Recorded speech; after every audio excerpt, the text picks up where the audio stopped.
Hey, Henry, how come you're home early? I thought you'd be back on Sunday. He got pissed off at me. This is my house. I can come and go anytime I want.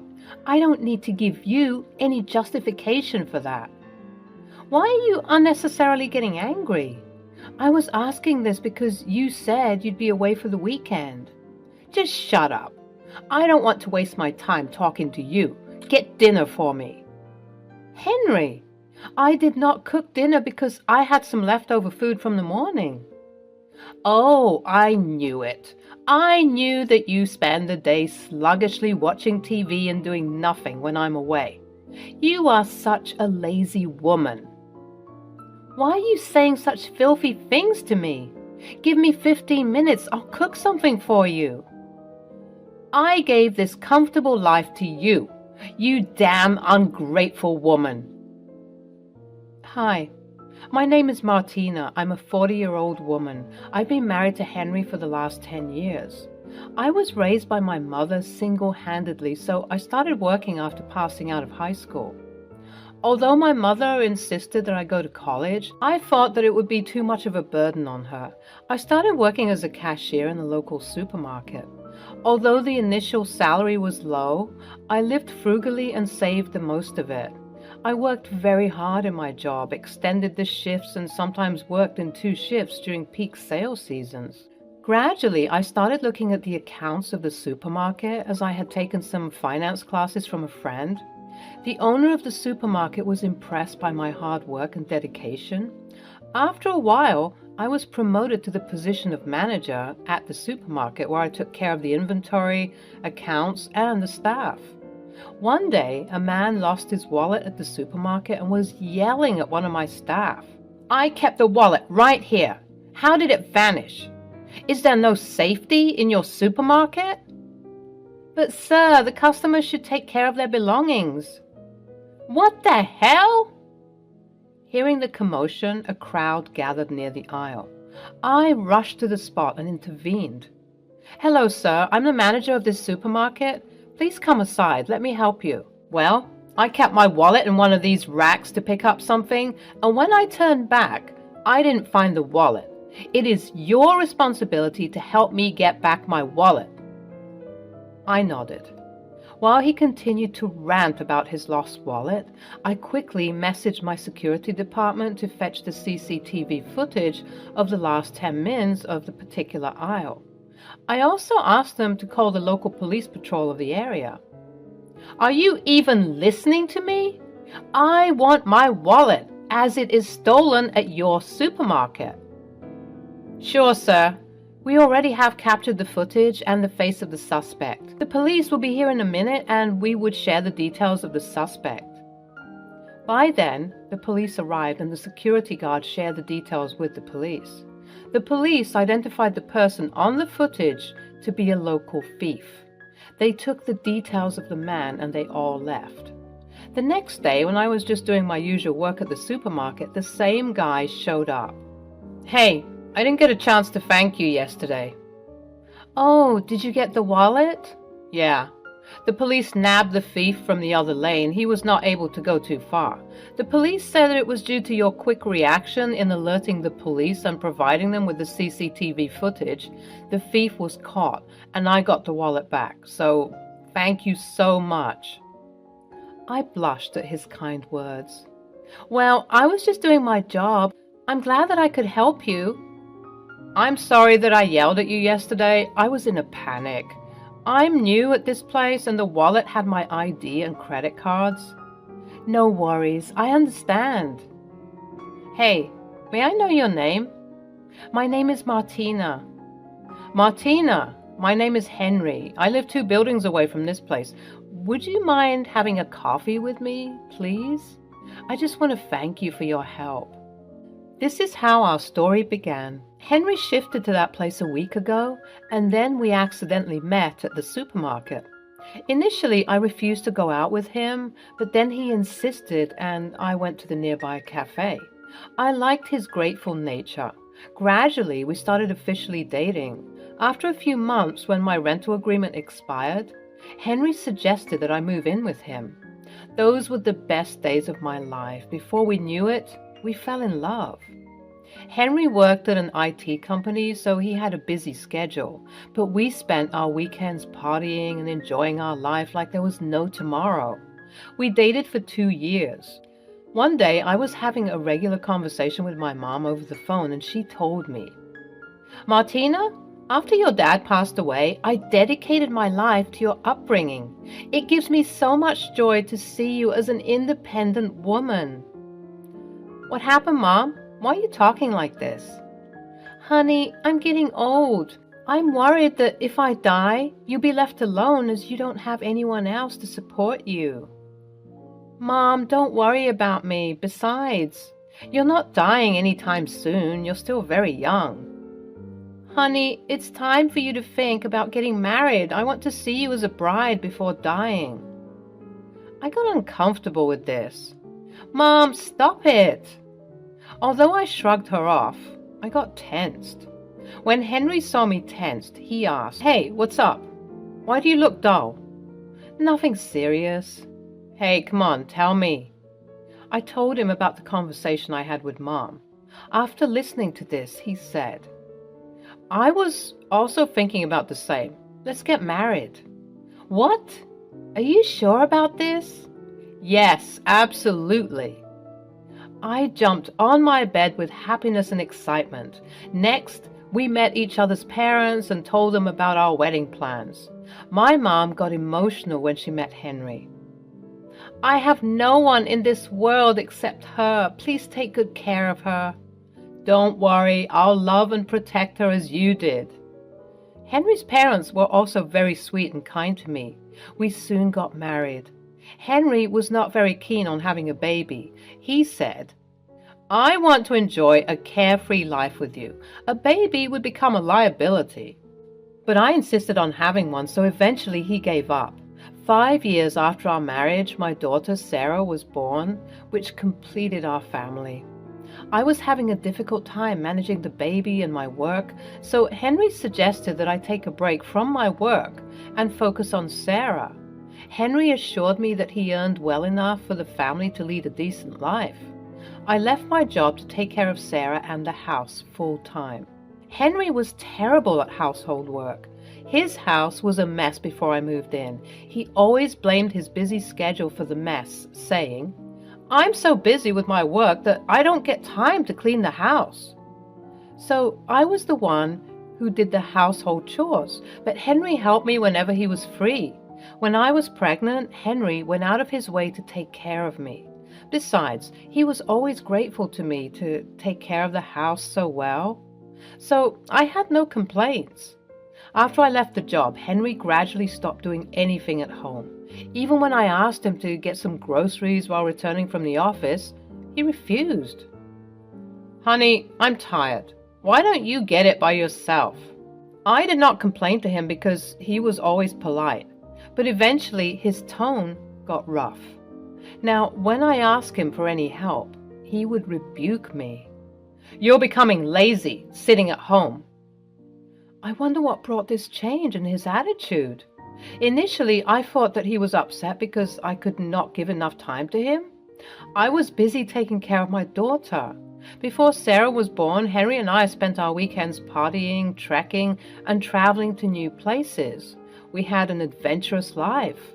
Now with the baby, I could not lead that life with Henry. I can't leave her at my friend's place so often.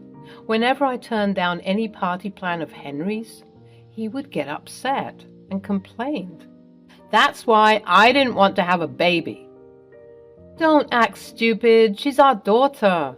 Once she grows a little older, we can get back to our lives like before. Henry loved us, but he loved his freedom more. I told him, "Honey, why don't you party or go for a trek with your friends? I'll take care of Sarah." Initially, he was reluctant to do so without me, but later he started going out without me, and that's when everything changed. As he started going out alone, his attitude gradually changed towards me. He often came home late from work and was out on weekends partying with his colleagues and friends. I tried my best to keep him happy. I watched recipes for exotic meals on YouTube, took notes, and spent hours cooking them for Henry. Although he enjoyed eating those meals, he never showed any sign of appreciation. On some days when the meal didn't turn out as expected, he would just rattle the cutlery with anger and leave the dinner midway.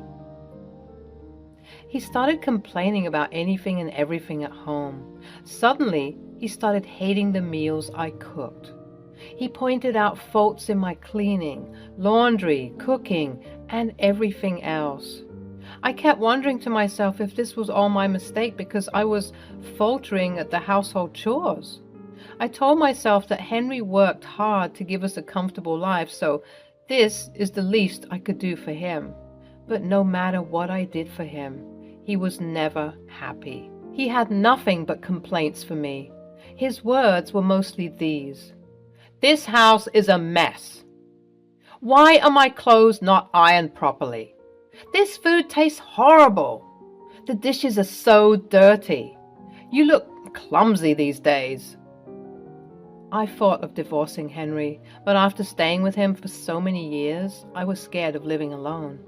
I was scared that I'll not be able to take care of Sarah all by myself. My mom passed away 2 years ago, hence I had no one to go to. I could not share my problems with anyone. I felt lonely. Years passed, but Henry showed no sign of remorse. His attitude became worse with every passing day. Gradually, I lost all my love and respect for him. I wanted to move out, but I didn't want my daughter to grow up in poverty. I wasn't sure if I would be able to give her a decent life. I desperately wanted Sarah to grow up so that I could get out of this situation. Until then, I had no option but to put up with Henry's nonsense. But one day, Henry crossed all his limits. He was away on a weekend trip with his friends, so I didn't prepare dinner that day. I had leftover food from lunch which I thought to have for dinner, but he showed up out of nowhere. "Hey, Henry, how come you're home early? I thought you would be back on Sunday." He got pissed off at me. "This is my house. I can come and go anytime I want. I don't need to give you any justification for that." This was the tone in which he talked to me these days. "Why are you unnecessarily getting angry? I was asking this because you said you'd be away for the weekend." "Just shut up. I don't want to waste my time talking to you. Get dinner for me." "Henry, I did not cook dinner because I had some leftover food from the morning." "Oh, I knew it. I knew that you spend the day sluggishly watching TV and doing nothing when I'm away. You are such a lazy woman." "Why are you saying such filthy things to me? Give me 15 minutes, I'll cook something for you." "Don't you dare talk back to me, you clumsy woman." "Henry, what's wrong with you?" "There's nothing wrong with me. Just look at my house. You have made this a filthy place. It stinks everywhere." "The house is cluttered with Sarah's toys. Isn't it natural to have toys littered around in a house when you have kids?"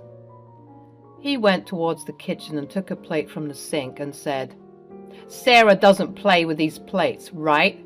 Then why is this plate lying dirty in the sink? Why didn't you clean it?" I was perplexed by this. There was just one plate in the sink, and I thought of washing it after dinner. I never realized that Henry would make such a fuss out of this. "Henry, it is just one plate. Why are you making such a big deal out of this?" Hearing this, he rushed to the refrigerator, opened it wide, and yelled, "It is not just one plate. My fridge stinks." He then took the stuff out from the fridge one by one and threw them on the floor, saying, "I'll throw all this trash away. You have made my fridge a trash bin." I just stood there baffled. I didn't know how to react to Henry's sudden madness. He then took the leftover food and threw it into the sink. I could not control my anger. "Henry, please stop this ruckus. Your house was filthy when I moved in. It was filled with empty cans, bottles, and wrappers. I cleaned it and made this place a home. I did your laundry, cooked meals for you, and did the dishes, even before we were married. I manage my work along with all these household chores. He interrupted. I gave this comfortable life to you, you ungrateful woman. You were living in that tiny, shabby apartment. I took pity on you and gave you shelter in my luxurious apartment. I work with the smartest woman in IT, yet I married a low-qualified cashier like you. I took you to places where you could have never imagined with your meager income. He went on. So stop complaining to me. You should be grateful to me for all these favors and serve me as an obedient homemaker. I felt humiliated. Tears welled up in my eyes and I broke down. I could only manage to say, Henry, I thought you did all this because you were in love. I didn't realize that you were doing me any favors. Don't start your crap. A woman like you uses emotions to trap people. That's what you did to me. You trapped me. Saying this, he stormed out of the house and was away all night. I spent the night crying in despair, thinking about the happy days I spent with Henry. I missed my mom terribly.